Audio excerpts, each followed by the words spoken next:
चलिए दोस्तों बात करते हैं सीखो नए क्वेश्चन के बारे में। इस क्वेश्चन में एग्जाम ने कहा है एक दुकानदार 150 रुपये प्रति किलोग्राम का एक उत्पाद खरीदता है। 15% उत्पाद क्षतिग्रस्त हो गया। 20% का लाभ कमाने के लिए उसे शेष को किस कीमत पर बेचना चाहिए, ये एग्जामिनर ने मुझसे पूछा है। तो चलिए आइए सॉल्व करते हैं इस क्वेश्चन को। देखिए इस क्वेश्चन में वो नंबर ऑफ क्वांटिटी मुझे नहीं दिया हुआ कि उसने कितना खरीदा था या क्षतिग्रस्त के बाद में कितना बचा उसके बाद से मुझे नहीं दिया, बट उसने मुझे परसेंटेज दी हुई है। यानी कि 150 रुपये किलो के हिसाब से खरीद रहा है, उसमें से 15% जो क्षतिग्रस्त हो गया और उसे चाहिए कितने का, 20% के लाभ का।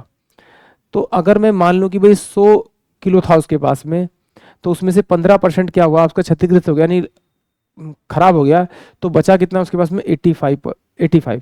तो अगर इसको सोल्व करूंगा तो ये मेरे पास में कितना आ जाएगा, 20 किलो अगर उसने खरीदा था तो उसके पास जो बचा वो आपका 17 किलो बचा, यानी कि 3 किलो क्या हुआ उसका खराब हो गया। अब 1 किलो की कीमत कितनी, 150 रुपये। अगर इसे 150 से मल्टीप्लाई करूंगा तो मेरे पास में ये कितना आ जाएगा, 3000 रुपये। यानी कि 3000 रुपये में उसने 20 किलो खरीदा था। अब वो कहता है कि वो उसे 20% के प्रॉफिट में बेचना चाहता है। तो अगर 20% के प्रॉफिट यानी 120 बटे में 100 करूंगा तो उससे 20% प्रॉफिट पे उसका सेलिंग प्राइस आ जाएगा, यानी कि उसे इतने पे से बेचना पड़ेगा, 12×36, यानी कि उस टोटल को वो 3600 रुपये में बेच देगा। 20 किलो का 36 रुपये में बेच देगा, 3600 में बेच देगा, तो वो मेरे क्या आ जाएगा, इसका आपका 20% का प्रॉफिट हो जाएगा। बट कह रहा है कि 20 से क्वांटिटी अब 17 होगी, तो इस 17 को अगर से बेचेगा टोटल को, तो ये हो जाएगा 17 दूनी 34, 17 एकम 17, 17 एकम 17, यानी कि 13 बटे में 17।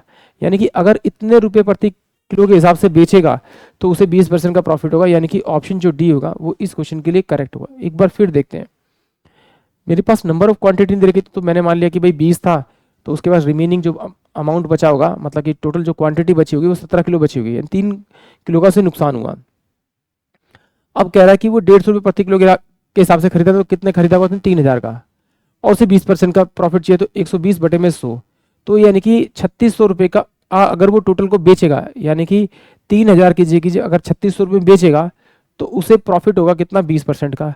बट अब क्वांटिटी जो है वो 20 से कितनी होगी, 17 होगी, तो 17 से इसमें टोटल क्वांटिटी को अगर डिवाइड करूंगा तो मुझे वो सेलिंग प्राइस मिल जाएगा, जिस सेलिंग प्राइस पे मैं इसे पर किलो के हिसाब से बेचूंगा तो मुझे जो प्रॉफिट होगा वो कितना, 20% का होगा, यानी कि ऑप्शन जो डी होगा वो इस क्वेश्चन के लिए करेक्ट होगा। आई होप आप सभी क्वेश्चन समझ में आया होगा।